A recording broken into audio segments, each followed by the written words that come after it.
we were talking yesterday. So it was kind of interesting that you didn't start photography when you were super young. Sure. I mean, you had a whole life before that came out. So I'd been working in a corporate environment, but mainly to do with events. So this kind of thing, you know, but on the other side. Yeah. In fact, my friends joke about the fact that, oh, finally you've gone to the other side. Yes. And You it's went to the side, yes, yeah. but it was mainly events and training. Yeah. It was around the world, so I used to work somewhere for about a year and then move to a new country. And I think I worked something like 30 countries like that. And then What sort of countries you were in mainly when you were doing it's not a mainly, it was like maybe Brazil, then the US. This is not in order, but Brazil, US, Hong Kong, worked pretty much in every country in Southeast Asia. Interesting. South Africa, many countries in Europe as well. I was stationed in Finland for 6 months.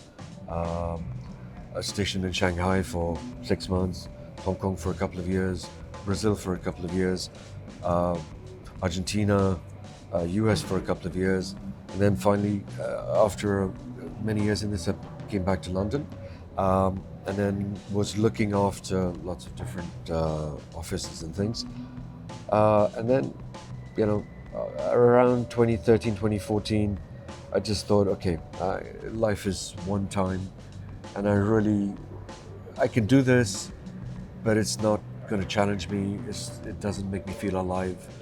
And photography had always hinted some sort of magic towards me. And then in So had you been photographing as a kid, I think I had my first camera when I was about 14. Okay. But when I used to travel a lot since I was young.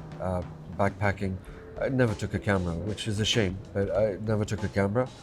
But I enjoyed the few pictures I took. And you know, playing around in a darkroom or trying that for a little bit as well when I was a kid or at university. But nothing really, maybe a few pictures a year. And in 2014 I quit. Just thought I went from something like, you know, I don't know, like 5 days a week to 3 days a week to 2 days a week, and I just said enough and stopped. And then I thought, okay, I am going to go for it. I want to be a photographer. I don't know what kind yet. I don't know what it means to be a photographer. So I studied a little bit about lenses, cameras, equipment, software, and started, you know, what am I going to do? Where am I going to go? And I thought, okay, I'll keep it simple. I'll go and tell people the stories that I have seen as a traveler. So interestingly enough, you'd already had all the groundwork of seeing all of these different cultures. Yeah. So your first job had showed you the world. Yes. And then your second career now is to go and recreate or document. Yes, and to show people the amazing places I'd been to. Yeah. That whenever I told my friends or family afterwards, they said, well, you know, where are your pictures? I said, well, you know, there aren't any. This is before iPhones and stuff like that. Yeah. And then my first story was in Mongolia. It's something I'd hitchhiked across Mongolia in winter, which is not the smartest thing to do, in a tent on my own. This was after. This was. This is when I was traveling in my previous life. Right. So I you'd already used to seen a lot of stuff. Yes. Yeah. And then the first place I went back was Mongolia. I wanted to do a story on eagle hunters. I found them magnificent. The first time I saw an eagle hunt, it completely blew me away. Then I went and did lots of stories in Africa. I did a story in South Sudan on the Mundari tribe and the remarkable, they call the cattle of kings. Yeah. They have these remarkable animals and the way they look after them and their relationship with them. I wanted to show those images. But you had seen some of this prior, yes. So this was Yeah. a lot of the stuff was just a revisit then. Yes. Yeah. And I'd also been lucky enough to travel by land from Tangiers to Cape Town, something like 6-8 months traveling. Oh wow. And along my travels, I had seen a sapper. And the sapper, well, actually, I didn't know it was a sapper. I saw this colorful person, and all I saw was like a slum community, and I just saw this colorful object coming my way, and it was a man, and he was like strutting away, and I just went, wow, what is that? Who is that? And it was one of basically something like that. Yes. So or actually something more like this. this. Yeah. So I went up and. So how long had you been photographing when you saw the No, saps? when I saw my first sapper, it was while I was traveling, and So you didn't photograph them the first time? I didn't even have my camera with me, and I asked him, who are you? And he said, I'm a sapper. So what do you do? Why are you dressed this way? Are there more sappers? Is it a community? Is it a culture? I said, yeah, there are lots of sappers. I was in Congo at the time. I said, there are lots of sappers. I said, oh, really? And he said, yeah, they're women sappers. I said, really? Yeah. So a sapper is S for... Yeah. So if we look at this, Yeah. so sapper, Yes, sapper. it's les sapeurs, Yeah. but it's actually an acronym of SAPE, which is Société d'Ambianceurs Personnes Élégantes, which in English is Society, An elegant society. Society of Ambience Makers and Elegant People. And somebody who follows SAP is called a sapper if they're a man, and sappers if they're a woman. And you get men and women who do that. What is their or why are they sappers? Is it It's cultural? actually, well, it's cultural in the sense that it's usually passed down by their parents. So his father, this gentleman, his name is Tariq, he's one of the most famous sappers. He's he's been around for a long time, and in fact, I found a picture of him in the 1970s when he was a young man as a sapper. Yeah. And even then, he had a crowd around him, and the sappers. Okay, a little bit of history as well in the Yes, yeah, sappers is yeah, important. So, in you find sappers mainly in the Congo. There are two Congos. So there's Congo Brazzaville, there's the Congo River, and then there's Congo Kinshasa. They're two different countries separated by the Congo River, and sap or sappers are principally started in the Congos, and they started around the 1920s as a form of social activism, actually, to do with their masters who were the colonialists, French and Belgium. And they used their their masters' clothes as a way of balancing power. So they started wearing their masters' clothes, and they started getting clothes from Europe to dress up.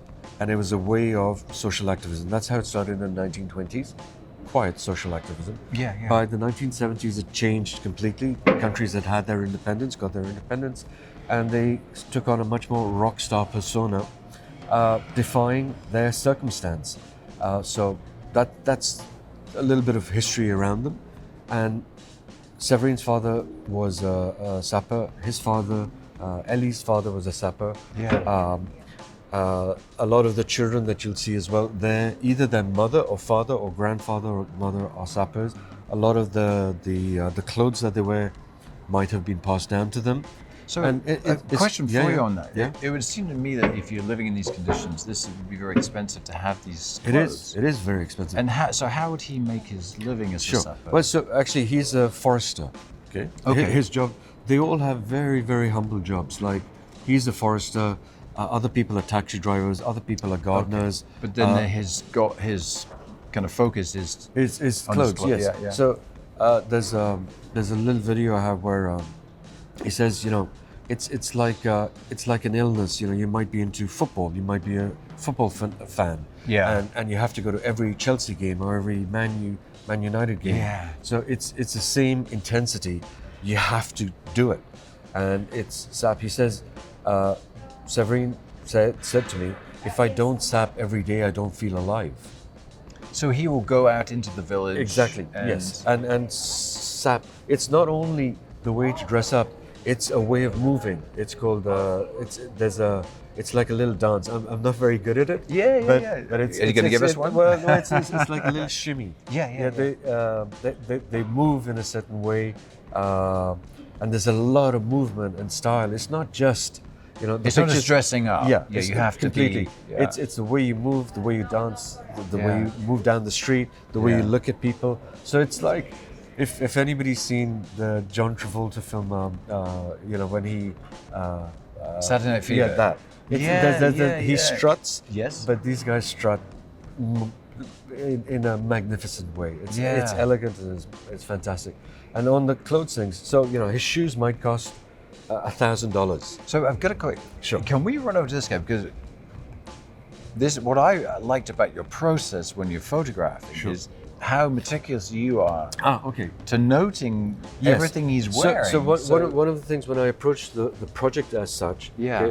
many photographers have taken pictures of the sappers in the last 50 years. Yeah.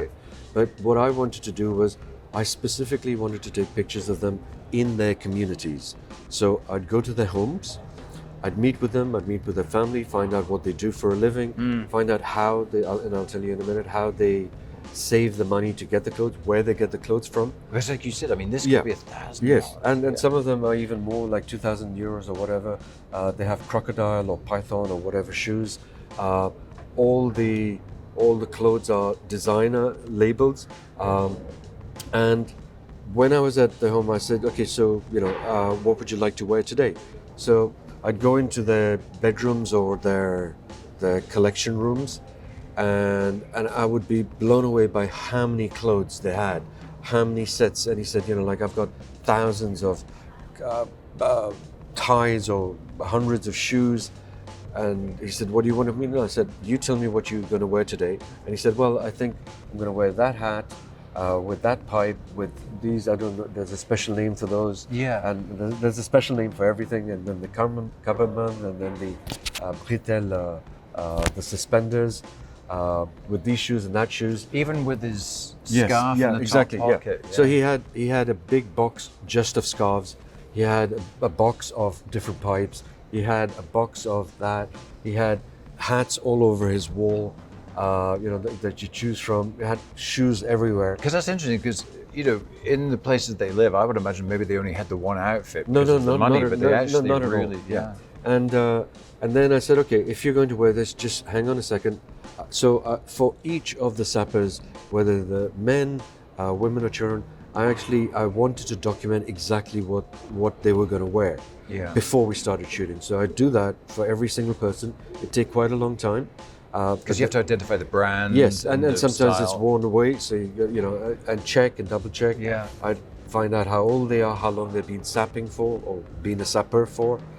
So I tried to, the way I would approach a normal documentary project. So that's the way I wanted to take that approach with them. Do you feel that when you've spent that time with your sapper, that when you This is before putting any when you clothes on. actually get to the photography, you've already got a better rapport without any doubt. Yeah. And because I'd spent time, probably an hour talking to them about their lives and things, probably about an hour documenting everything they had, then I would say, okay, is it okay if I take pictures while you're dressing up? So I would start there. So they would get used to the camera, used Yes, to you. exactly. Yeah, and then usually my camera and equipment is very simple. Yeah. I use one body, one lens, no flash. That's it. Pretty much no So tripods. everything on your walls is natural light. Correct. Yes, Yeah. everything, and no tripods, reflectors. Because Aaron came in today, he goes, you tell me this all natural Yeah, light. I yeah. said,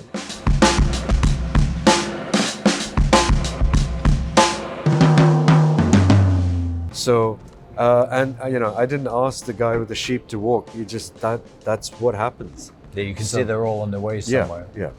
So actually, all of these are sheep station or horse stables and things like that.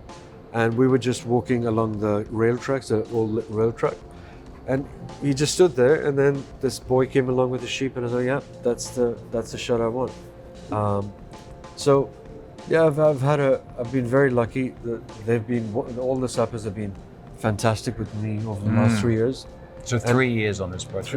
3 years. Well, thank you for sharing what's really cool, I think, is that we can look at that photograph, but I like that you give us some insight into the moment that led up to it and how you're making these images. So No, thank you. well, Thanks again. beautiful. Thank you. Thanks. Thank you.